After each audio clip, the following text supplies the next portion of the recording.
মাঘ বিহুৰ দিনাই ঢলাত শোকাবহ এক ঘটনা সংঘটিত হয়। দুগদুগী ফাইটাৰ বা যন্ত্ৰচালিত নাওৰ মেচিনৰ পাছফালে থকা চাপটিঙৰ পাংখাত নিজৰ ডিঙিত থকা গামোচাখন ফাঁচ লাগি তীব্ৰ বেগেৰে ঘূৰি থকা পাংখাখনে বিজয় দেৱনাথ নামৰ নাৱৰীয়াজনৰ মুণ্ড ছিঙি পেলায়। আজি পুৱা প্ৰায় 5 মান বজাত আলুঘাটৰ পৰা 3জন যাত্ৰী লৈ বিজয় দেৱনাথে ব্ৰহ্মপুত্ৰ নৈয়েদি শদিয়াৰ অমৰপুৰলৈ যাত্ৰা কৰিছিল। যাত্ৰাৰ পথত কিছু দূৰ গৈয়ে দিবাংমুখত নদীৰ মাজত এই ঘটনা সংঘটিত হয়। বিজয় দেৱনাথৰ ঘৰ ঢলা ভুৱনখালৰ মিলনপুৰত। পিতৃৰ নাম পলু দেৱনাথ। উল্লেখ্য যে চৰকাৰী কৰ ফাঁকি দি নিজে নিৰ্মাণ কৰি লোৱা এনে বহু নাও এই অঞ্চলৰ বিভিন্ন ঘাটসমূহৰ পৰা চলাচল কৰে। শদিয়া চাপাখোৱাৰ চক্ৰ বিষয়া আৰু ছয়খোৱা ঘাটৰ আৰক্ষী উপস্থিত হৈ মৃতদেহ নৈৰ বুকুৱেদি লৈ আহি কেনপাছ নামৰ ঠাইডোখৰত উপস্থিত হৈ তদন্ত প্ৰক্ৰিয়া আৰম্ভ কৰে আৰু তেওঁলোকে মৃতদেহ মৰণোত্তৰ পৰীক্ষাৰ বাবে প্ৰেৰণৰ ব্যৱস্থা গ্ৰহণ কৰে। 5টা বজাত ঢলাৰ পৰা ওলাইছিলোঁ ঘৰত যাওঁ, অমৰপুৰ যাম বুলি। এনেকৈ আমি 5টা বজাত আপোনাৰ ঢলাৰ পৰা আহি বালুত খোজকাঢ়ি কিনি নাৱত উঠিলোঁ। উঠাৰ পিছত আমি প্ৰায় নদীৰ আধামান জেগাত পাইছিলোঁগৈ। তেতিয়াই এক্সিডেণ্টটো হৈছে আৰু এক্সিডেণ্টটো আমি দেখি নাপালোঁ পটকৈ। নাওখনৰ চালক আছিলে এখেতে। আমি অলপ আগত আছিলোঁ, এখেতে নাৱৰ কিবা ইঞ্জিনৰ ওচৰত আছিলে। মাত্ৰ চাউণ্ড পানী নোলাই বুলি, নলাটোৰ পৰা যে পানী নোলাই বুলি এই পাংখাত কিবাটো কি কয় এইটো মটৰটো চুই আছিল মানে। গামোচা চামোচা লৈছিলে বাৰু, গামোচা ডিঙিত আছিলে আৰু কম্বল এখন, পাতলা কম্বল এখন আছিলে। ছিঙি পৰিছে টককৈ বাজাত চাউণ্ড এটা পালোঁ মাত্ৰ, ইমানেই। তাৰপিছত 3জন। ঘটনাটো হোৱাৰ পাছত মাজত পৰিলে, নদীৰ মাজত পৰিলে, উপায় নাইকিয়া হৈ গ'ল। আমাৰো ব্ৰেইন কাম নকৰা হ'ল। তেনে কৰি লগি এক টুকুৰামান আছিলে, তাৰ পৰা আচুতি যেনে তেনে কিনাৰলৈকে লৈ আনি কিনি বান্ধি থৈ দিলোঁ আৰু। তাৰপিছত তাৰপিছত আৰু কি নম্বৰ নাছিলে যেনিবা, কাৰোবাৰ পৰা কালেকশ্যন কৰি কিনি ফোনটো লগাই দিলোঁ আৰু। তেওঁলোকে এই ডলাৰ কিছুমান মানুহ, আমাৰ চিনাকি মানুহ আছিলে, এখেতসকলো খবৰ লগাই দিলোঁ।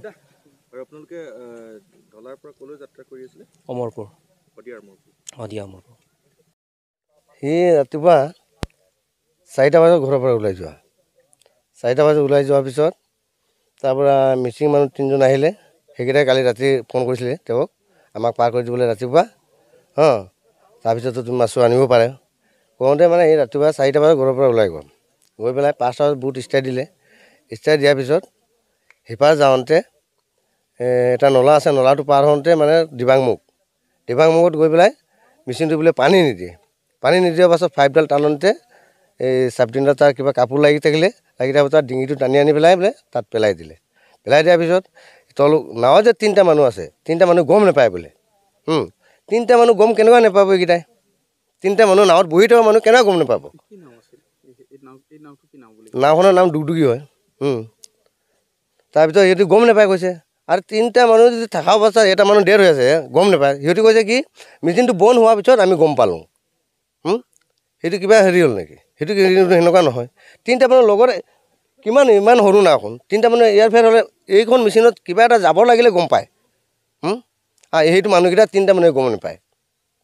আৰু এইখন পেচেঞ্জাৰ বুট আছে বেলেগ। এইখন নাও আছিলে অকল মাছুৱা আৰ পাৰ কৰিব লাগে ওচৰৰ পৰা, ইমান দূৰ নহয়, ৰং চাপৰ জগাও নহয়, ওচৰ হয়। এইকেইটা ইমান দূৰৰ পৰা 3টা মানুহ ইমান বালিত ঠেলি চাইকেল লৈ আহি এইখন নাও যাবলৈ কি দৰকাৰ? ৰাতিপুৱা 5টা বজাত সিহঁতি পেচেঞ্জাৰ বুট আছেই তাত। পেচেঞ্জাৰ বুট থকা অৱস্থাত সদায় সিহঁতি পেচেঞ্জাৰ বুটত পাৰ হয়। আজি কি দৰকাৰ হৈ গ'ল সিহঁতে আজি এই বুটখন নিবৰ কাৰণে? এইখন কৰিছিলে।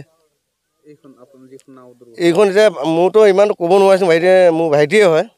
চৰকাৰ লাইনত কিবা কৰিছিলে, দৌৰাটো কৰিলে। চৰকাৰী হেৰি আছে। কিন্তু এনেকৈ কিছুমান ধৰক আপোনাৰ ভাইটিয়ে বুলিয়ে নহয়, কিছুমান যদি কৰি আছে হয়তো চৰকাৰী নথি নাথাকিবও পাৰে বা তেনেকুৱা। নেটকা আছে, থাকাও আছে। যোনখন থাকা আছে সেইখন গাড়ী চলাই আছে, পেচেঞ্জাৰ চলি আছে। মোৰ মতলব হ'ল সেইটো কি, এইখন বুট কেনেকুৱা সিহঁতি আজি নিবলগীয়া হ'ল? সদায় সিহঁতি পেচেঞ্জাৰ বুট যায়, সদায় অমৰপুৰ যায়। এইখন বুটত ইয়াতে নমাই দিওঁ বালিত, আকৌ বালিৰ পৰা ইমান দূৰ সিহঁতে চাইকেল ঠেলি যাব লাগিব অঁ ইমানটো আৰ্জেণ্টি কাম নাই সিহঁতিৰ সিহঁতি যোনখন বুটত পেচেঞ্জাৰ বুট আছে যোনখন এইখন একদম গড়াত গৈ লাগিব বালি ঠেলিব দৰকাৰ নাই ধুনীয়া ৰাস্তা আছে আৰক্ষী প্ৰশাসন উপস্থিত হৈছে কি অনুৰোধ জনাব আৰক্ষী লোকসকল উপস্থিত হৈছে এইটো জনাইছোঁ আৰু কেনেকুৱা কি হৈ গ'ল আমিতো নাছিলোঁ আমাৰতো কিবা সন্দেহ কিবা এটা লাগি আছে আজি 3টা মানুহ আহি পেলাই যে তাক ৰাতিপুৱা 4টা বজাত যে তাক ঘৰৰ পৰা মাতি লৈ যোৱা সেইটো এটা সন্দেহ সদায়তো যোৱা নাই সি সদায় মাছক পাৰ কৰে 6টা বজাত গৈ পেলাই পাৰ কৰে ধুনীয়াকৈ ঘৰৰ পৰা ওলাই যায় আজি 4টা বজাত ঘৰৰ পৰা মাতি লৈ গৈছে 5টা বজাত গৈ বুট ষ্টাৰ্ট দিলে বুট ষ্টাৰ্ট দিয়াৰ পাছত 5-10 মিনিট চলোৱাৰ পিছত মানুহ ডেড ইমান